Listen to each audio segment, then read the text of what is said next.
Pergunte para quem está do seu lado. Qual a palavra mais dita nos últimos 16 dias?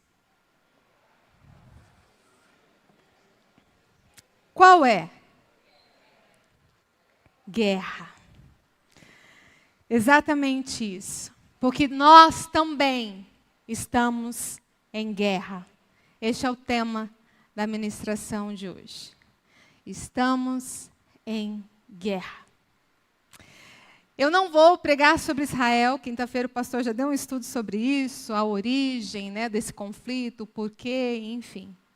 Mas desde o dia 7 de outubro nós temos visto coisas horríveis, né? Cenas que impactaram a nossa vida, o nosso coração. Eu não sei você, mas eu fiquei aterrorizada, muito triste com coisas que nós vimos. Crianças, famílias, tantas pessoas mortas. Foi muito triste, tem sido muito triste ver a crueldade humana, né? As atrocidades que nós vimos nestes dias. Mas eu queria trazer hoje você para nossa realidade. Uma realidade mais do que terrena, uma realidade espiritual. Nós também estamos em guerra. Se você se horrorizou e escandalizou com o que você está vendo ali em Israel, você precisa também abrir os seus olhos para o mundo espiritual, porque a guerra é bem maior. A guerra que nós enfrentamos todos os dias é muito grande. Ser crente, irmãos, não é ficar num parque de diversão. Não é estar blindado, né? Não é estar vivendo mil maravilhas numa espiritual, não. Ser cristão é estarmos em guerra todos os dias, é um campo minado com o inimigo. É uma guerra que não há tréguas, não há acordo de paz. É uma guerra constante, é uma luta mundial, suprarracial, supraterrena, espiritual e contínua. É uma luta que nós temos todos os dias. E não existe pessoa neutra nessa guerra. Não existe tempo de trégua nessa guerra. Só existem dois tipos de pessoa nessa guerra. O exército de Cristo e o exército de Satanás. Só existem dois lados nessa guerra. E talvez você fale, esse tema é um tema não muito pregado. É um tema não muito dito hoje, principalmente nas igrejas reformadas. Mas hoje nós vamos falar dessa guerra, essa guerra espiritual que nós vivenciamos todos os dias. E que nós precisamos estar alertas. Porque tem muito crente sofrendo. Justamente por causa de um engano. E eu queria que você abrisse a sua Bíblia. Em Efésios, capítulo 6. Nós vamos ler a partir do verso 10. A carta que Paulo escreve aos Efésios, ele está preso. E ele escreve, então, essa carta. Capítulo 6, verso 10 em diante. E eu quero que você fique com a sua Bíblia aberta ou acompanhe, que nós vamos depois fazer uma sequência desse texto. O texto diz assim: quanto ao mais sedes fortalecidos no Senhor e na força do seu poder, revesti-vos de toda a armadura de Deus para poderes ficar firmes contra as ciladas do diabo. Porque a nossa luta não é contra o sangue e a carne, e sim contra os principados e potestades, contra os dominadores deste mundo tenebroso, contra as forças espirituais do mal nas regiões celestes. Portanto, tomai toda a armadura de Deus para que possais resistir no dia mau, e depois de terdes vencido tudo, permanecer inabaláveis. Estais, pois, firmes, cingindo-vos com a verdade e vestindo-vos com a couraça da justiça. Calçai os pés com a preparação do evangelho da paz, embraçando sempre o escudo da fé, com o qual podereis apagar todos os dardos inflamados do maligno. Tomai também o capacete da salvação e a espada do Espírito, que é a palavra de Deus. Com toda oração e súplica, orando em todo tempo no Espírito, e para isto vigiando com toda perseverança e súplica por todos os santos, e também por mim, para que me seja dada no abrir da minha boca a palavra, para com intrepidez fazer conhecido o mistério do Evangelho, pelo qual sou embaixador em cadeias, para que em Cristo eu seja ousado para falar como me cumpre fazê-lo. Paulo aqui começa alertando os cristãos sobre essa guerra espiritual. E existem duas coisas que nós temos que tomar muito cuidado, dois opostos muito grandes nessa guerra espiritual. A primeira é subestimar o inimigo. Ou seja, há muitas pessoas que negam a existência de Satanás. Há muitas pessoas que não acreditam, acham que isso é uma lenda, acham que isso é uma energia negativa. Não, o diabo não existe, isso é um mito. E quando nós nos colocamos nessa posição, é como se nós caíssemos numa teia. A gente se embaraça todo. Eu não sei se você soube, mas o Hamas, antes de invadir Israel, ele por mais de 1 ano se preparou, escondido. Ele foi ali adquirindo armas, treinando os seus soldados. Tanto que Israel estava tranquilo. Eles estavam achando que agora eles só queriam fazer discussões políticas e não haveria mais guerra, nem invasões. E Israel abaixou as guardas. E o que eles fizeram? Atacaram quando eles menos esperavam.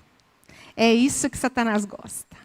Ele gosta quando você abaixa a guarda, quando você acha que ele não existe, que ele é bonzinho, que isso é um mito. É exatamente aí que ele vai agir. E a segunda coisa é superestimar o inimigo. Tem igreja aí que fala mais de Satanás do que de Deus.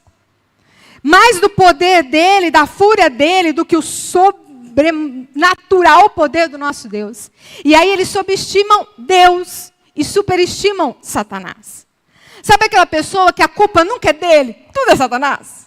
Está com dor de cabeça, porque trabalhou muito, estressou, cansou. Uma dipirona resolveu o problema. Não, foi Satanás. A culpa é do diabo. Sai de carro, fura o pneu, a culpa é do diabo. Tudo é culpa dele. Acho que o diabo olha e fala assim, não, isso não fui eu não. A pessoa começa a não querer ter culpa. Transfere tudo a culpa para Satanás. Já não tem mais responsabilidade de nada de errado que ele faz. E aí ele começa então a não se sentir mais culpado e não precisar mais de arrependimento. Eu não sou culpado, é tudo Satanás. Ele é apenas uma vítima, tadinho. E esse tipo de interpretação não está de acordo com as Escrituras, porque não é isso que as Escrituras fazem. A gente tem que tomar muito cuidado, porque existe a ação do diabo, mas também existe as obras da carne. E as obras da carne, meu irmão, é você mesmo que comete. Ele tenta e você cai. Mas a obra é sua, é você que pratica. Mas antes de falar com quem é a nossa luta, aí Paulo vai começar dizendo com quem não é a nossa luta. Com quem não é a nossa luta? A nossa luta não é contra carne e sangue. Ou seja, a minha luta, a sua luta não é contra as pessoas, meu irmão. A guerra em que nós vivemos, a sua guerra, minha irmã, não é com o seu marido. A sua guerra, meu irmão, não é com a sua esposa. Não são com seus filhos. A sua guerra não é contra o seu amigo de trabalho que te dá trabalho. Contra o seu patrão. Não. As nossas guerras não são contra carne e sangue. Ela não é física. A nossa guerra é espiritual. E muitas vezes o povo de Deus sofre terrivelmente lutando entre si. É por isso que a gente vê tanta briga, tantas discussões, tantas divisões, até no meio cristão, porque não sabem com quem estão lutando. Mas aí o texto vai dizer, mas com quem é a nossa luta? Aí o versículo 11 vai responder para a gente. Revesti-vos de toda a armadura de Deus para poderes ficar firmes contra as ciladas porque a nossa luta não é contra o sangue e a carne, sim contra principados e potestades, contra os dominadores desse mundo tenebroso, contra as forças espirituais do mal nas regiões celestes. Irmãos, o verdadeiro inimigo do cristão, o nosso verdadeiro inimigo, o verdadeiro inimigo da igreja não são as pessoas, mas são os principados e potestades. É Satanás e os seus demônios. É ele que é o nosso inimigo. E você dê um nome para ele que você quiser. A Bíblia diz que ele é ladrão, assassino, ele é destruidor, tentador, mau, abominável, inimigo. E aí vai, a lista é gigante. Ele é o nosso inimigo. Mas a gente precisa ter medo. A gente não precisa ter medo, porque Paulo nos ensina que nós, como soldados de Cristo, nós precisamos nos preparar para essa batalha. E é interessante que nesse texto, em 3 versículos, versículo 11, 13 e 14, ele repete uma palavra, 2 palavras. Fiquem firmes. Fiquem firmes. A ordem é, soldado, fique de pé. Fique firme, guardando posição, montando guarda. Fique firme. Essa é uma ordem muito importante para mim e para você. Ficar firme. Irmãos, lá fora existe uma teologia até da batalha espiritual muito grande. Existem movimentos, existem ministérios sobre isso, que vão atrás de Satanás, que vão saber onde ele age mais, quais são os espíritos que estão... O negócio é feio. Mas não é isso que Jesus diz. Ele diz assim, resistir ao diabo e ele... Não é a gente correr atrás dele, porque ele vai vir. Ele é o leão que está bramando em volta da gente, só esperando uma brechinha para nos tragar, não é? Então a gente tem que ficar firme. E resistir o diabo, irmão, não é fugir dele, é ele que vai fugir de nós. É ter posição, é ficar firme, é enfrentar. E quando nós, igreja, nos colocamos nesse lugar, a gente vai distanciar o inimigo. Porque nós já vencemos ele. Ou melhor, eu não, você não. Cristo já venceu. Cristo já venceu na cruz do Calvário. Ele já disputou contra os principados e potestades. Ele já esmagou a cabeça de Satanás. Amém? Ele já fez isso. Ele derramou o seu sangue. A Bíblia vai dizer que ele amarrou o valente. Sabe quando você ouve a expressão, está amarrado? É por causa disso. Jesus amarrou o valente. Ele amarrou. Só que não é a gente indo atrás, não é a gente fazendo amarração, não. Jesus já venceu por nós. E hoje, Satanás não pode mais impedir o avanço da igreja. Satanás não pode impedir mais que o evangelho seja propagado.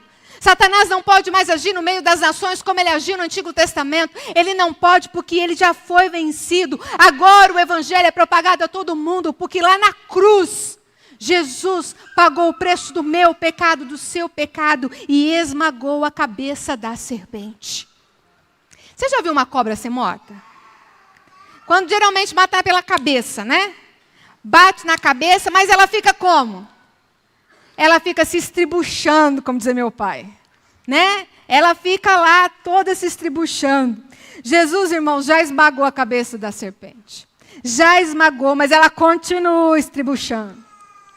Ela continua, ela foi esmagada na cruz do Calvário. Mas as ações que Satanás continua agindo hoje, é como se ela estivesse estribuchando na nossa vida. Nós estamos em Cristo, nós somos vitoriosos, nós já vencemos. Mas o diabo vem estribuchando, porque ele tenta. Ele quer causar a maior destruição que ele pode. Ele quer fazer tudo para que nós não fiquemos firmes. Porque ele sabe que ele já foi vencido por Jesus. E que um dia ele vai perder totalmente. Por isso a gente precisa ficar firme. Porque apesar de vencido, o diabo ainda dá trabalho. E existe uma ilustração muito interessante para isso, da Segunda Guerra Mundial. Na Segunda Guerra Mundial, eles dividiram 2 datas muito importantes. O dia D e o dia V. O dia D foi o dia em que eles conseguiram um grande avanço, né, através dos seus aliados, através de equipamento de guerra. Eles estavam muito fortes. E eles então destroem, esmagam a espinha dorsal do nazismo. E aquele dia foi o dia D. O inimigo sabia que dali para frente não tinha mais jeito, eles tinham sido vencidos. Mas aí o que eles fizeram? Eles fizeram a maior destruição que eles ainda podiam. Eles continuaram dando trabalho, mesmo sabendo que eles já tinham perdido. Mas aí houve o dia V. O dia V foi o dia da grande vitória. O dia em que todos os inimigos se renderam. Irmãos, nós estamos entre o dia D e o dia V. O dia D já aconteceu. Jesus já esmagou a cabeça de Satanás. Ele já deu o golpe fatal. E agora nós estamos esperando o dia V. O dia da volta de Jesus. O dia em que o Senhor virá e nos dará a vitória definitiva. O dia em que, aí sim, Satanás será lançado num lago de fogo e enxofre. E junto com eles todos que andaram segundo as suas tentações, segundo as suas propostas e segundo as suas obras. Nós já vencemos. Mas até o dia V, a gente tem que ficar firmes. Como cristãos individuais e como igreja. Nós precisamos ficar firmes, nos defendendo contra os ataques de Satanás. E aí você pode dizer, mas como que ele ataca? O versículo 11 vai dizer que ele ataca com ciladas. Ele menciona no 16 também dados inflamados do maligno, ou seja, através de armadilha, através de setas incendiárias, né, que vocês vão entender mais isso mais para frente, através de muitos outros recursos que ele usa. Satanás, a intenção dele é enredar os cristãos, desviar a igreja. Irmãos, onde vocês acham que Satanás age mais? Tem mais trabalho? Numa boate ou na igreja? Na igreja. Na boate, todo mundo é dele. Lá já está tudo dele. Aqui, ele tem uns que não é, então ele está querendo trabalhar. Né? Alguns. E ele quer fazer o máximo possível. E a intenção dele é nos deixar longe de Deus. A intenção de Satanás é distanciar a gente de Deus o máximo de dano possível, com essas estribuchadas, ele quer deixar. E a maior luta de Satanás, irmãos, não é pelo nosso corpo, é pela nossa mente. Satanás, ele quer corromper a verdade. A maior arma dele, sabe qual é? Erro religioso. O que está acontecendo em Israel? Ali a base quase toda é a questão religiosa. O erro religioso, e a Bíblia constantemente vai nos advertir. Eu não tive tempo de contar, mas irmãos, a Bíblia vai nos advertir muito mais sobre contra os falsos profetas do que contra Satanás.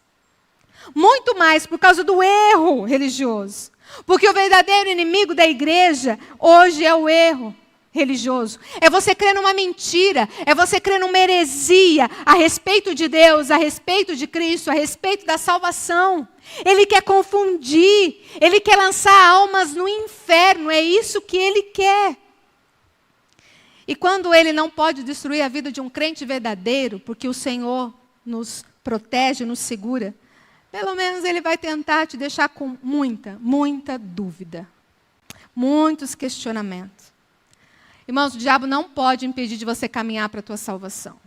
Ele não pode. Mas o que ele puder para colocar pedrinha no seu sapato para você chegar lá, ele vai. E pedra no sapato dói, né, irmão? Dói muito. Ele vai fazer o que ele puder para atrasar você nessa caminhada. Ele vai fazer o que puder para que essa caminhada seja dura, cansativa, exaustiva. Ele vai fazer você tropeçar e ser tropeço na vida de muita gente. É isso que ele quer. Mas como então, Juliane, ficar firme? Como lutar essa guerra? Como a gente pode fazer isso? E a resposta está no versículo 11.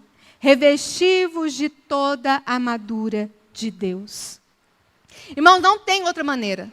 Não tem outro jeito. A gente só pode ficar firme se a gente estiver revestido da armadura de Deus. Senão a gente não consegue. E o que significa se revestir da armadura de Deus? É tomar posse dela. Quando Paulo manda que a gente toma posse, se revista da armadura de Deus, ele está dizendo que a gente deve se revestir de Cristo. Cristo é a armadura. Ele é a nossa armadura. E no verso 10 a gente vai entender isso. O verso 10 diz assim: quanto ao mais sede fortalecido no Senhor e na força do seu poder.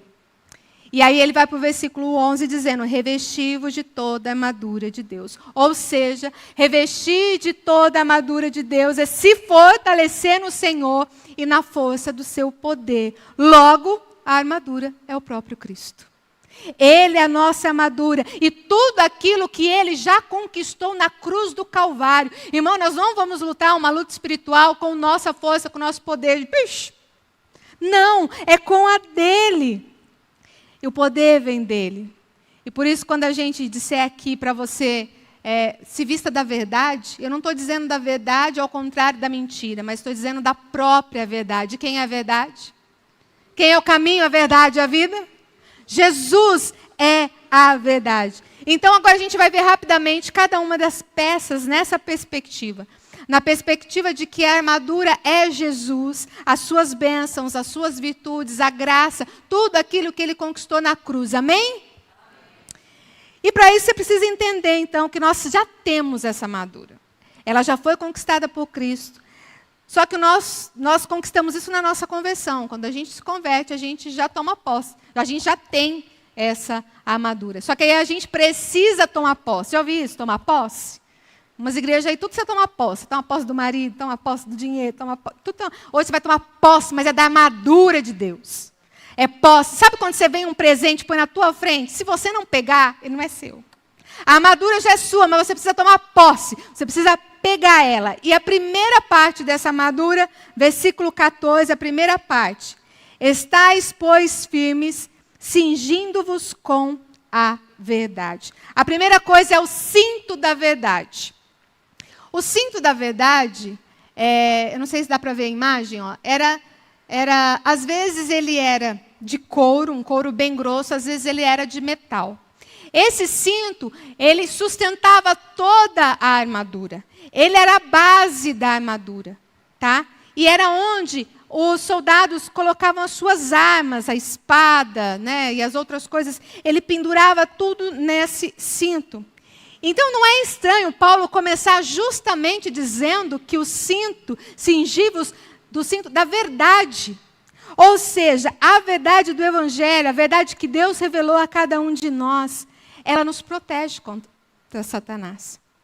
Essa verdade nos protege. Como eu já disse, a maior arma dele não é o erro religioso.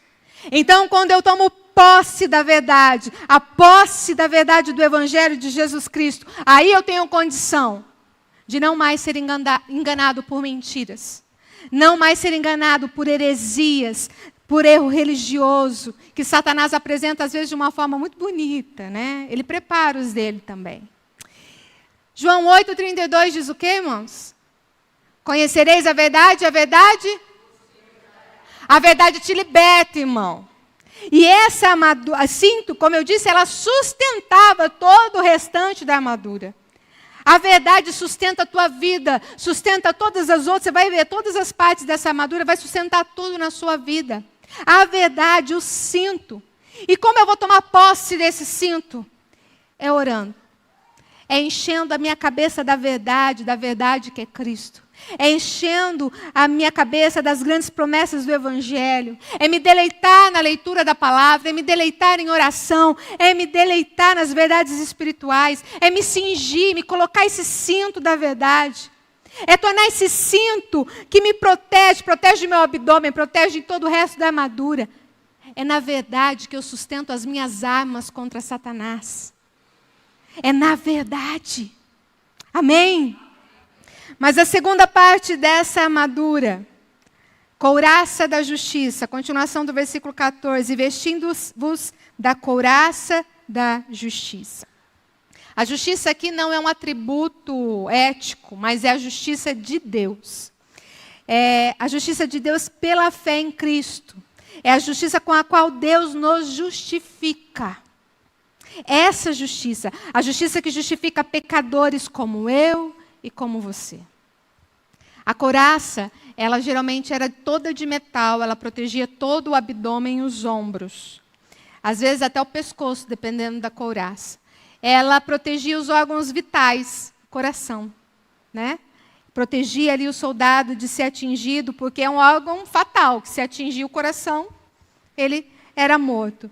E Paulo aqui, ele compara exatamente a justiça de Deus em Cristo Jesus, a justificação, com a couraça da justiça. E como eu tomo posse da couraça da justiça? Uma vez que você já foi justificado em Cristo Jesus. É diariamente se lembrar disso. Eu sou justificado em Cristo Jesus. E eu vou dar um exemplo que o próprio Paulo diz, explicando isso melhor do que eu, com certeza. Romanos 8, 31, 33. Que diremos, pois, à vista dessas coisas? Se Deus é por nós, quem será contra nós? Aquele que não poupou seu filho, antes por todos nós entregou, porventura não dará graciosamente com ele todas as coisas? Vamos ler junto? Quem intentará acusação contra os eleitos de Deus? É Deus quem os justifica. Eu não sei se você entendeu, mas isso é maravilhoso, irmãos. Porque é Ele quem nos justifica. E isso é maravilhoso nós lembrarmos no dia da acusação, no dia que Satanás começar a bochichar no seu ouvido dizendo: você não presta, você não vale nada, você é um pecador. É isso que o maligno faz na nossa orelha todo dia, acusando, nos fazendo lembrar de pecados passados. E 1 João 1, versículo 8, 9 diz: se afirmarmos que estamos sem pecado, enganamo-nos a nós mesmos. E a verdade não está em nós. Se confessarmos os nossos pecados, Ele é fiel e justo para perdoar os nossos pecados e nos purificar de toda a injustiça. É exatamente isso que Satanás quer. Ele quer nos acusar, ele quer achar que nós estamos condenados, que nós não somos mais perdoados, que não tem mais jeito para a gente. Ele quer tirar nossa comunhão com Deus. É isso, esse é o objetivo. Mas, irmãos, a nossa salvação não vem por meio das nossas obras. Não vem por meio dos nossos méritos, nós somos justificados por meio de Cristo Jesus, na cruz do Calvário. O preço já foi pago pelo meu pecado, pelo seu pecado. Nós cantamos isso, eu já não sou mais escravo do medo. Hoje eu sou filho de Deus. Irmãos, Ele morreu por nós. E é por isso que nós podemos chegar até Deus hoje. É por isso. A couraça da justiça guarda o nosso coração. A couraça da justiça guarda as nossas emoções. Ela nos protege das acusações do inimigo. É verdade que eu e você não vale nada. É verdade que nós somos pecadores miseráveis. É verdade. Mas, pela justiça de Cristo, não pelos nossos méritos, nós fomos salvos. Jesus pagou o sacrifício.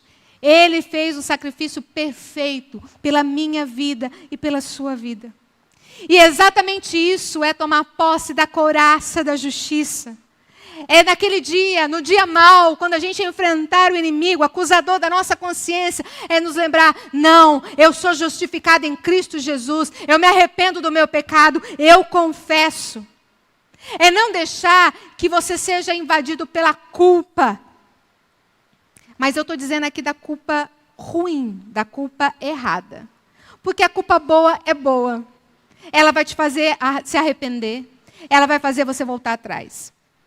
Sabe qual a diferença do crente e não crente? Daquele que tem Cristo do que não tem?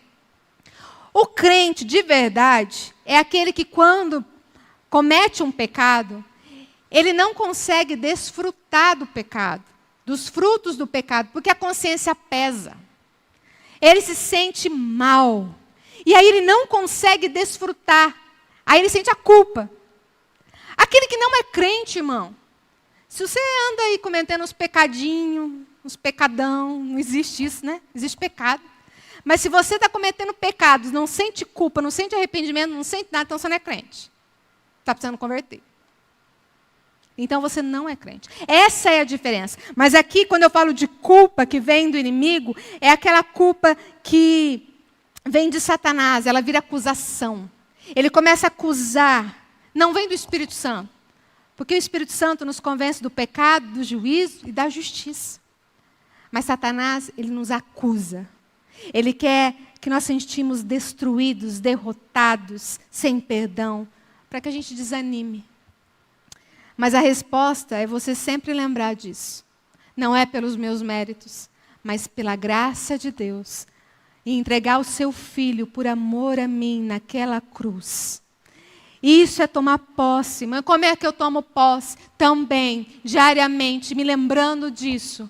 Orando, buscando ao Senhor, tendo tempo de comunhão com o Senhor, lembrando da graça de Deus. Da graça redentora de Deus pela minha vida e pela tua vida. Amém? Vocês estão quietinhos? Está puxando muita orelha? Terceira peça dessa a armadura, calçados do evangelho da paz. Versículo 15. Calçai os pés com a preparação do evangelho da paz. O calçado do soldado romano era uma semibota entrelaçada com couro. Né? E isso, geralmente, é a última coisa que a gente põe. Né? Quando a gente põe a roupa, é a última coisa que a gente veste. E esse sapato, essa sandália, ela servia para eles não ferirem os pés, caso eles jogassem alguma coisa pontiaguda. Era para que eles pudessem andar sobre todo o campo de batalha, enfrentar o inimigo e não machucar os seus pés. Porque machucou o pé, parou. Você não consegue mais andar, lutar e tudo. E é interessante que, para a gente nos defender do inimigo, a gente precisa estar com calçados do Evangelho da paz. E o que isso traduz para a gente?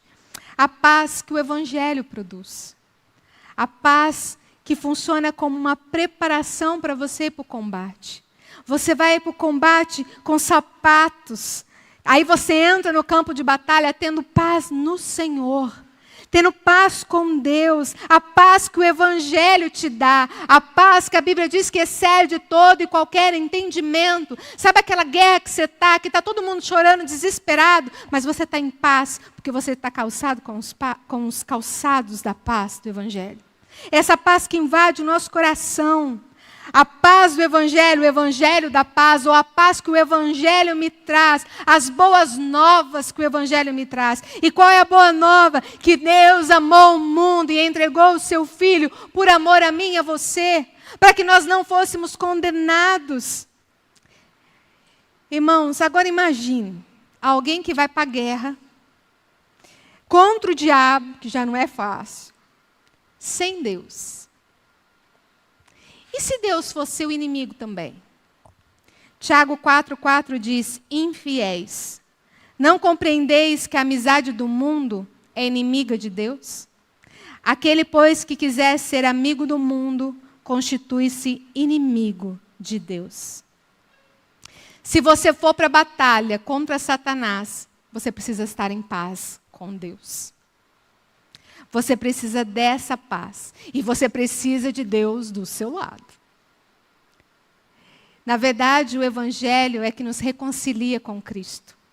O Evangelho nos dá condições de enfrentar o diabo todos os dias. Agora eu te pergunto, como sem Cristo e sem Deus, uma pessoa escapa de uma guerra contra Satanás? Ela precisa ter paz com Deus através do Evangelho. Isso vai funcionar como uma sandália que vai proteger ela enquanto ela corre no campo de batalha. Vai proteger os seus pés. Aqui ele usa até uma citação do próprio Isaías, se eu não me engano, capítulo 52, que diz, quão formosos são os pés daqueles que anunciam as boas novas. Irmãos, estar em paz com o Evangelho dá paz. É você estar tão em paz que ainda além de você guerrear suas guerras, você proclama esse Evangelho para os outros. Mas a quarta peça dessa armadura, o escudo da fé, versículo 16. Embraçando sempre o escudo da fé, com a qual podereis apagar todos os dardos inflamados do maligno. O escudo que Paulo se refere aqui é um escudo quadrado, meio retangular, exatamente, mais ou menos, naquela época não era assim, né? Mas bem parecido com esse. É igual a gente vê nos filmes de Hollywood, que eles vêm, fazem aquela posição, né? Um soldado atrás do outro, aí outros colocam aqui, vira uma tartaruga, não passa nada. É esse escudo. Havia um escudo redondo, mas não é esse que Paulo cita. Paulo cita esse. Sabe por quê? Porque a palavra escudo aqui, quando traduzida, a palavra no grego, é porta. É exatamente essa. E ela era feita com dupla folha de madeira, bem grossa. Então, quando vinha as setas, ela batia e caía. E aí você viu que ele fala assim, contra as setas inflamadas, né? Contra os dardos inflamados do maligno. Havia também um escudo que eles colocavam couro de animais molhada. Porque naquela época era muito comum colocar nas setas, eles colocavam um produto inflamável, botavam fogo e incendiavam tudo. Então ela batia no escudo e apagava. E, irmãos, o Senhor aqui Paulo está dizendo que o escudo é o escudo da fé. ele apaga as setas do maligno.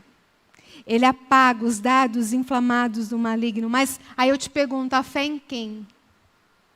A fé em quem? Porque tem muita gente por aí achando que a fé ela tem força própria. Eu tenho fé, eu tenho muita fé. Mas você tem fé em quem? A diferença está aqui. Em quem que você está tendo fé? O fato de ter fé é o fato de acreditar em algo, em alguma coisa, é confiar. Mas a diferença é no que eu confio. E aqui está dizendo que a fé, ela vai nos defender das setas malignas, dos dardos inflamados. Por exemplo, se uma pessoa tiver fé numa mentira, está lascado. Vai para o inferno. Porque ela teve fé na coisa errada. Uma pessoa que tem fé em ídolos, em santos, em deuses pagãos ou em nada, ela vai para o inferno. Ela teve fé numa mentira. Porque só a fé em Cristo Jesus é que salva, meu irmão. Só a fé no nosso Senhor e Salvador. Por isso que aqui está dizendo que é como um escudo. A nossa fé nos protege. Porque é Jesus. Jesus nos protege. Ele é a nossa verdade. E como eu me revisto diariamente, então, eu tenho que exercitar minha fé. Igual um músculo. Se você for para a academia um dia e ficar uma semana depois sem ir, não resolveu nada. A fé é isso, a gente tem que pôr em prática todos os dias. Paulo vai dizer que a fé é pelo ouvir e ouvir a palavra de Deus. Então, se eu quero exercitar a minha fé, é todo dia orando, gastando tempo com o Senhor, lendo a palavra dEle, enchendo a minha mente da palavra dEle, vendo as grandes verdades, as grandes promessas, entendendo o que Ele tem para mim. E isso vai fazer a minha fé brotar, fortalecer e crescer.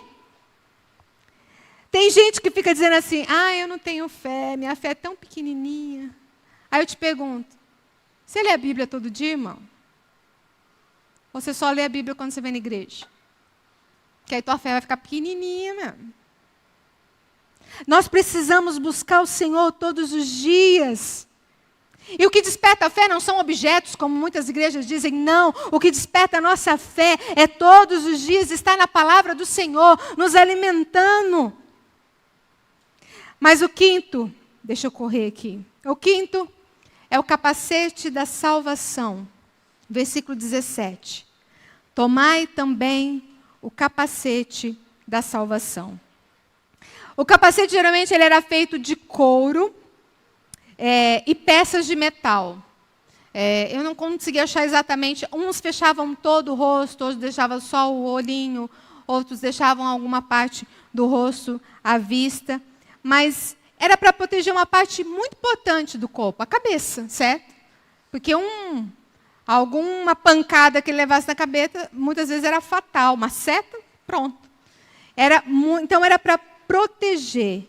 E como eu me aproprio, então, disso diariamente? Aqui a gente está falando sobre a certeza da salvação. É o capacete da salvação.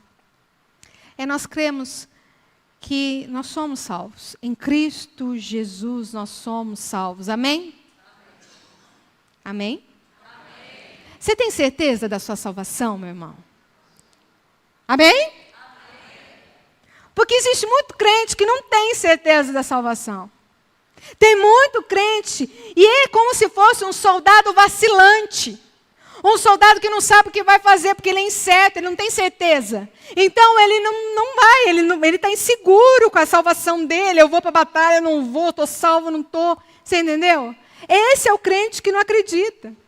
E aí você fala, mas tem jeito de um crente achar que não é salvo? Tem, irmão. Tem.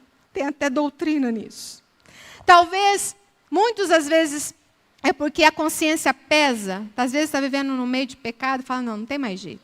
Perdi essa. Né? A consciência pesa, uma doutrina pesa. Lembra do testemunho do irmão Marcos? Né? Ele pecou, acabou, perdeu a salvação. E o quanto ele sofreu, nós ouvimos o quanto ele sofreu. Existem pessoas que acham assim, que não tem mais jeito para ela. E outro jeito é aquelas pessoas que acreditam numa doutrina errada, né, de que pode perder a salvação. É aquela pessoa, Prestem atenção nisso. É aquela pessoa que ela acredita que Deus salvou ela em Cristo Jesus. É aquela pessoa que sabe que Jesus morreu por ela, se entregou por ela, derramou o seu sangue por ela. Cristo pagou na cruz toda a sua culpa. O Espírito Santo regenerou, ela nasceu de novo. O Espírito Santo habita nela, está ali nela, alertando ela dos pecados, de tudo. Ela é selada pelo Espírito Santo. Ela recebe a garantia, tudo que a gente tem direito, certo? Mas ela acredita que perde a salvação. Então, ela não acredita nisso. Vocês estão entendendo? Ela não acredita, então, que Jesus já pagou o preço do meu pecado. Ela não acredita nisso. Essa pessoa não tem certeza, porque hoje ela perde a salvação. Amanhã ela tem, depois ela não tem. Então, ela não acredita no que Jesus fez por ela. Irmão, se você acha que a salvação é coisa que se perde, se questione. Se questione. Numa única base que eu vou falar para vocês. Deus é imutável. Ele não muda. E os propósitos dele vão se cumprir. E ele já nos deu esta promessa. Então, se Deus te deu a salvação em Cristo Jesus, Ele não vai voltar atrás. Ele não vai mudar de ideia. Ele não vai, mesmo que você peque, mesmo que você erre, Ele vai te levar ao arrependimento. Ele vai te levar à reflexão. Ele vai fazer você voltar, mesmo que capengando, mas você vai voltar, vai ser regenerado pela palavra, regenerado pelo Espírito Santo e vai ser conduzido pelo Senhor. Amém? E assim, nós vamos chegar no dia V, lembra? Mas o que pode abalar a certeza da salvação, a maior causa é Satanás. Porque ele ataca o crente exatamente nisso. E aí da onde vem a opressão, da onde vem as trevas, da onde vem a confusão na cabeça, a incredulidade cresce no coração. E ele começa a duvidar da palavra, duvidar do que a Bíblia diz, duvidar do que o pastor está pregando, duvidar da existência de Deus, de como Deus criou. Começa a duvidar de tudo. É exatamente isso que Satanás quer fazer. É exatamente isso. Por isso que ter certeza da salvação funciona como um capacete. Ela protege o quê? A minha mente, os meus pensamentos. Ela me dá certeza da salvação em Cristo Jesus, não é por mim. Irmãos, é exatamente na mente que a batalha é travada contra Satanás. É exatamente aqui que o diabo começa a nos tirar a segurança, a tranquilidade da salvação em Cristo Jesus. E mais uma vez, como eu tomo posse então do capacete da salvação? É diariamente na presença de Deus eu entender isso. Se eu pequei, eu me arrepender, eu buscar perdão de pecado, é voltar minha vida para Cristo. É ler a palavra dele, é me desfrutar e entender e dar graça. Você dá graças a Deus pela tua salvação quando você acorda? A gente geralmente agradece tanta coisa. Mas você já agradeceu a salvação em Cristo Jesus? Senhor, eu sou uma miserável, só o Senhor, obrigado pela tua graça. Obrigado pela tua misericórdia. Porque senão todo mundo era fulminado. Mas é por ele. Irmãos, nós estamos falando de perder a salvação. Não existe pecadinho, pecadão, certo? Você peca todo dia, irmão. Eu peco todo dia. Se fosse assim, estava todo mundo enrolado. Mas é todo dia pedindo perdão e nos regenerando em Cristo. E a última parte dessa armadura. Espada do Espírito, versículo 17. E a espada do Espírito, que é a palavra de Deus. Naquela época existiam dois tipos de espada, aquelas compridonas, mas não é essa que Paulo está falando aqui, e as menores, onde os soldados tinham aquela luta corpo a corpo, e aí a palavra vai dizer que representa a palavra de Deus. Paulo está dizendo que essa palavra é a palavra de Deus, né? No caso, a palavra de Deus é a espada do Espírito, é dele. E a melhor ilustração que eu achei para isso é quando o próprio Jesus está no deserto e ele é tentado por Satanás. Lucas 4, eu não me lembro se eu coloquei, mas Lucas 4, versículo 3 e 4 diz assim: Disse-lhe então o diabo: Se és o Filho de Deus, manda que essa pedra se transforme em pão. Mas Jesus respondeu, está escrito, não só de pão viverá o homem. E aí depois as duas outras tentações, ele responde do mesmo jeito, está escrito. E é exatamente isso, irmãos, que significa eu ter a espada do Espírito. É tomar posse da espada do Espírito, que é a palavra de Deus. Porque na guerra espiritual, você vai precisar responder a dúvidas, a questionamentos, a mentiras, lembra? A acusações, aos dados inflamados do maligno. E a sua resposta tem que ser sempre, está escrito. Agora, como você vai responder se você não lê a Bíblia? Imagina comigo uma situação bem difícil. Um palmeirense, roxo, dirigindo. Aí vem um corintiano, te fecha lá no carro, você quase bate, ou às vezes bate. Vem aquela vontade de xingar, sabe? E aí aquela vozinha, xinga mesmo, é corintiano. Xinga mesmo, ele estava errado. E aí você toma posse da espada do Espírito, dá vontade de xingar, mas está escrito. É quando você está, por exemplo, um homem, aí vendo que não devia lá na internet, vendo umas mulheres assim, aparece uma mulher quase seminua, e aí você vem aquela vozinha, olha lá, vai lá ver, só um pouquinho. Os jovens, só um pouquinho. E aí você toma posse da espada do Espírito e diz, está escrito, não vou. Você está entendendo? Agora, é por isso que muita gente, irmão, cai no pecado. Porque não sabe o que está escrito, e muito menos onde está escrito. E aí não consegue debater as acusações, as coisas práticas do dia a dia. Porque a palavra não está na sua mente, a palavra não está no seu coração. Então ele não consegue responder a essas coisas e ele cai em tentação. E na prática é exatamente isso que nós precisamos fazer, tomar posse dessa espada do Espírito, que é a palavra de Deus, para rebater as acusações, as mentiras de Satanás, para combater. Mas isso é todo dia, irmão. Concluindo com vocês, eu queria... Como que eu tomo posse, então, da armadura de Deus? Eu juntei a parte A do versículo 13 com a parte A do versículo 18, olha. Revesti-vos de toda a armadura de Deus. Como? Com toda oração e súplica, orando em todo o tempo no Espírito. Ou seja, para mim tomar posse da armadura de Deus, a verdade como cinto, a justiça como couraça, a paz do Evangelho como sandália, a fé como escudo, a salvação como capacete, a palavra de Deus como espada. Eu tomo posse diariamente com orações, com toda oração e súplica, ou seja, porque ele fala toda, porque é todo tipo de oração. É louvor, adoração, ação de graça, intercessão, confissão, isso em todo tempo.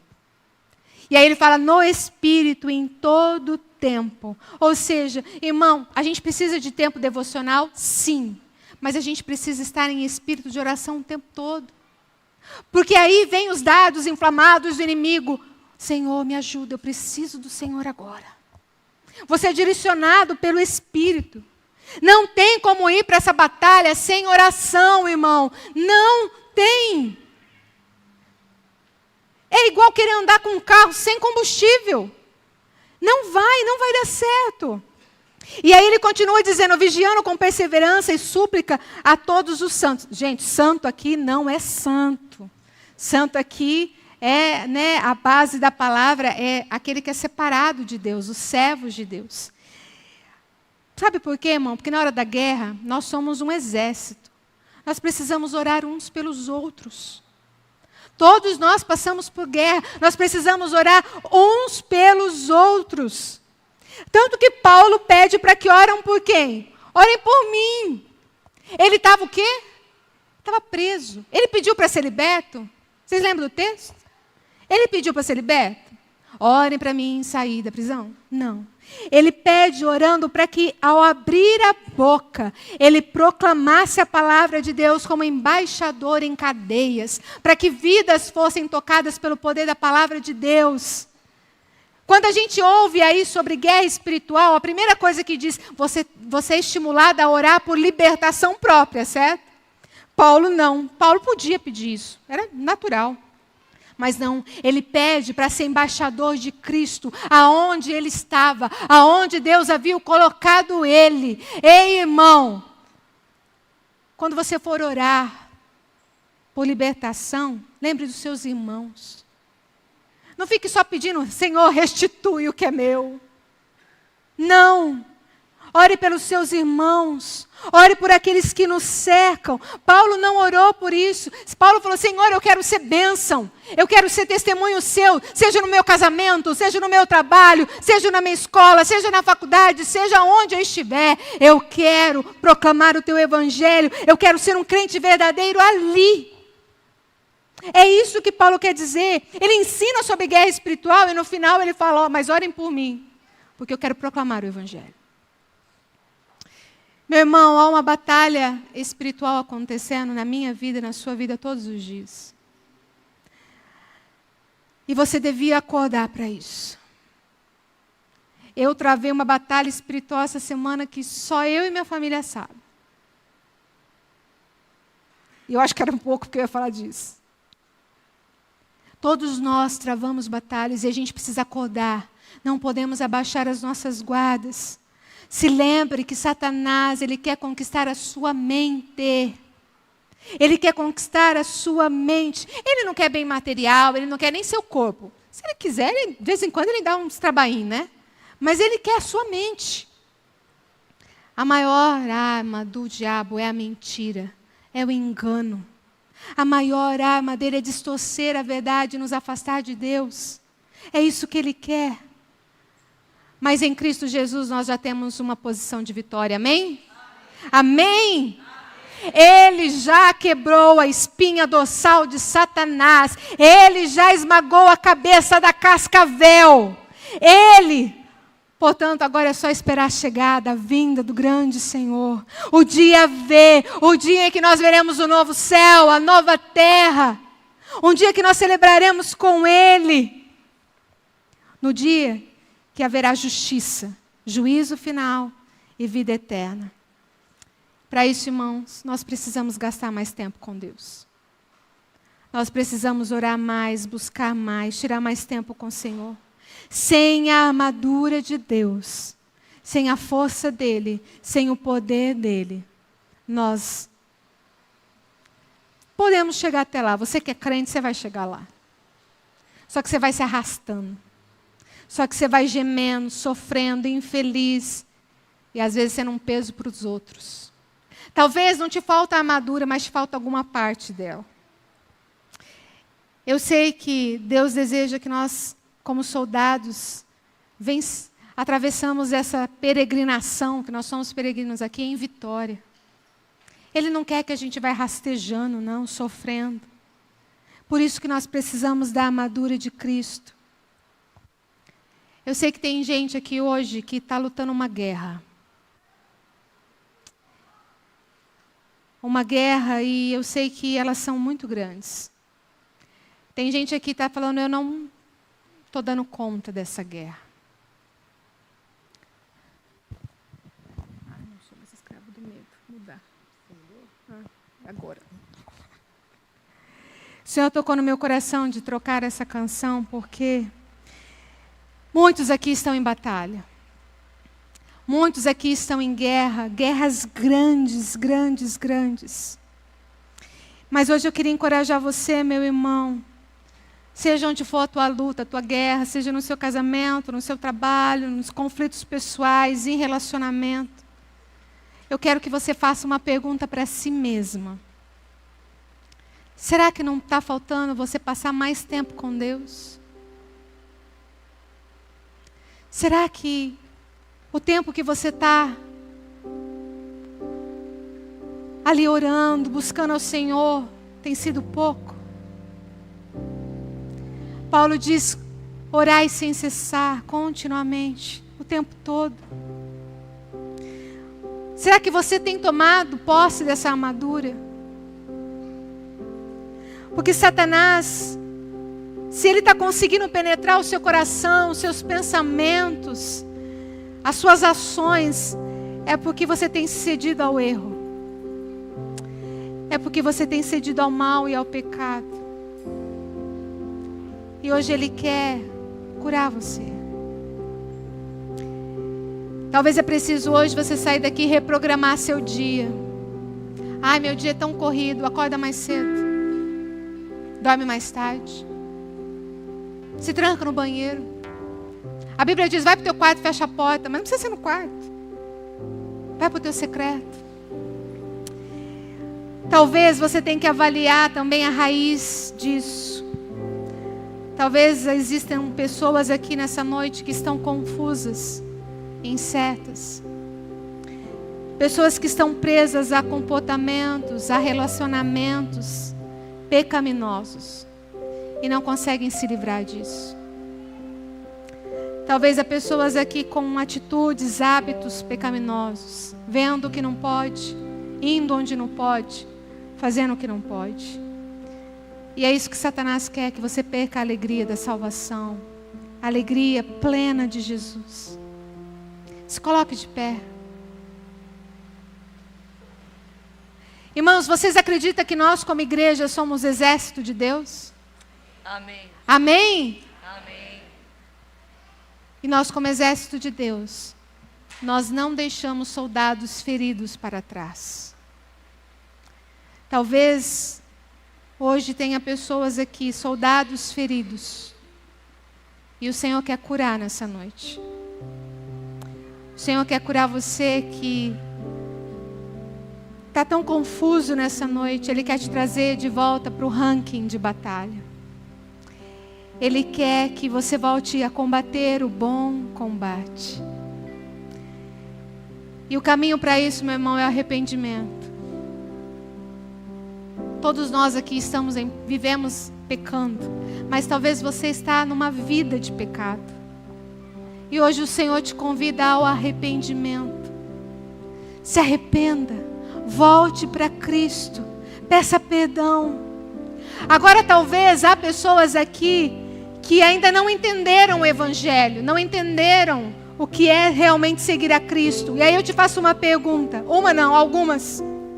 Como você vai enfrentar esses poderes que nós falamos? Como que você vai enfrentar os seres espirituais malignos na sua vida? Como você vai vencer o pecado do seu coração?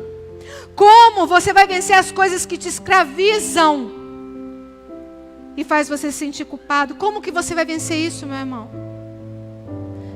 Como você vai para a guerra contra o diabo sem Deus, sem a paz em Deus e talvez com Deus sendo seu inimigo? Só tem uma forma de nós irmos para essa guerra, é estando em paz com o Senhor, porque Ele tira todo o medo, Ele restaura a nossa vida, Ele restaura o nosso coração. Nós lemos hoje, se Deus é por nós, quem será contra nós? Mas se Deus for contra nós? Você está entendendo, irmão? Você veio aqui hoje à noite, irmãos, para ouvir isso. Você precisa abrir seu coração, se arrepender, passar tempo com o Senhor, pedir perdão pelos seus pecados, para aí sim vir para essa batalha que é grande, que é tenebrosa, mas a força maior que nós temos é o Senhor. Por isso nós precisamos tomar posse dessa armadura, a armadura de Deus. Amém? Amém. Eu não sou mais escravo do medo. Você é? Eu não sou mais escravo do medo. Que nós possamos cantar essa canção agora, refletindo justamente nessa canção. E se você ainda não entregou sua vida para Jesus, que hoje você possa reconhecê-lo como Senhor e Salvador da sua vida. Que hoje você possa, Senhor, eu preciso, porque a luta está grande, a guerra está grande, e eu quero o Senhor do meu lado. E se você está vivendo uma vida em pecado, meu irmão, se arrependa dele hoje. Peça perdão durante essa canção, peça perdão ao Senhor. Amém? Com uma melodia Ele me encontrou, me cercou com uma canção que me libertou dos meus inimigos, dos meus medos, me salvou. Declare isso. Eu não sou mais escravo do medo, eu sou filho de Deus. Eu não sou mais escravo do medo, eu sou filho de Deus.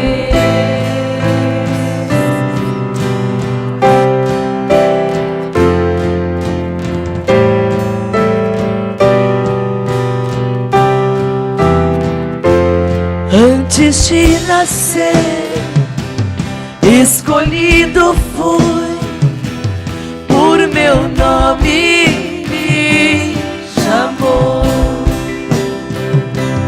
De novo nasci em sua família, o seu sangue me comprou. Eu não sou mais escravo do medo. Declare isso com toda a sua força, irmão. Eu sou filho de Deus. Eu não sou mais escravo do medo. Eu sou filho de Deus. Com a melodia, Ele me encontrou, me cercou com uma canção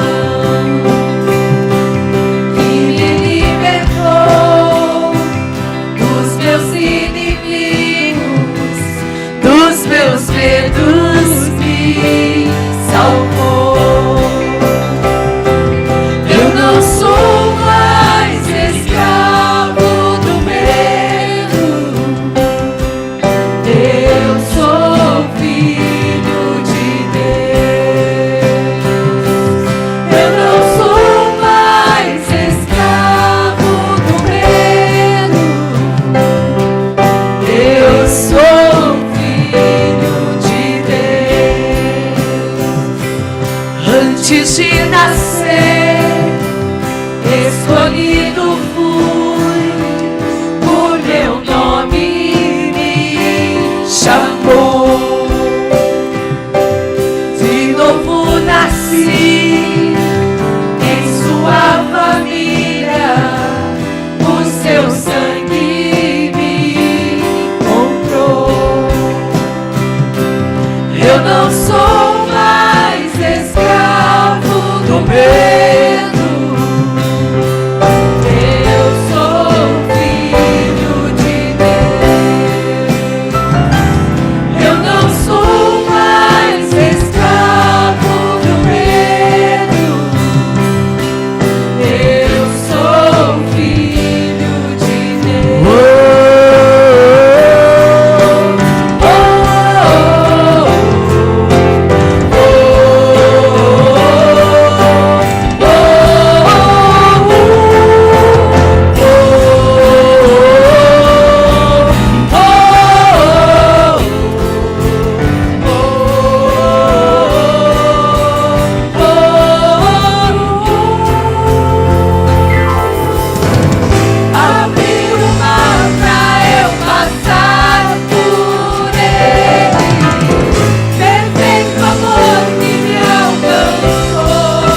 seu coração, meu irmão.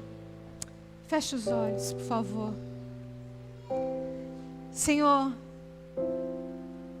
nós não somos mais escravos do medo. Nós somos teus filhos, Pai. E é por isso que nessa noite, Senhor, nós queremos tomar posse de toda a armadura de Deus. Sim, Deus, nós queremos ser revestidos, Senhor, de toda a armadura de Deus. Nós queremos, Senhor, que nesta batalha nós sejamos mais do que vencedores, porque nós já somos por meio de Cristo Jesus. Mas, Pai, se há alguém aqui entre nós que está vivendo uma vida de pecado, Senhor, ela sabe, Senhor, que ela está em pecado. Ela sabe, Senhor Jesus, que ela não tem estado nos teus caminhos. Ela sabe, Senhor Jesus, que tem feito coisas que não agradam o teu coração. Todos nós, Senhor, somos pecadores, mas talvez há pessoas aqui, Senhor, que estão presas, escravas do pecado. Pessoas que não conseguem se libertar de vícios. Pessoas que não se conseguem libertar de vícios das drogas, da prostituição, da fornicação. Pessoas que não conseguem se libertar, Senhor Jesus, de tantos pecados, do adultério, Senhor, da mentira, da fofoca. Oh Pai, que elas possam vestir a tua armadura nessa noite. Que elas possam, Senhor Jesus, ser revestidas pelo teu poder, pela tua força, Pai. Pai, perdoa os pecados de cada um aqui, Senhor. Nós pedimos que o Senhor venha regenerar as nossas vidas, restaurar as nossas vidas, Pai. Nós somos teus filhos, Senhor, mas queremos caminhar nesta guerra, Senhor, firmes e constantes, sempre abundantes na obra do Senhor, aleluia. Senhor, nós sabemos que é muito maior o que está em nós do que o que está no mundo.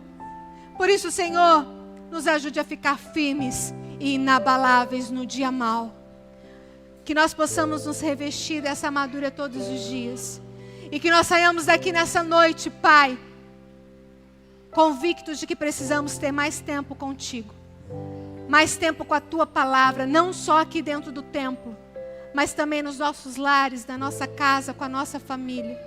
Nos ajude, Senhor, nos ajude. Liberta, Senhor, aqueles que ainda estão escravos, para que possam declarar como declaramos hoje: eu não sou mais escravo do medo, eu sou filho de Deus. Amém. Em nome de Jesus. Amém. Amém. E amém.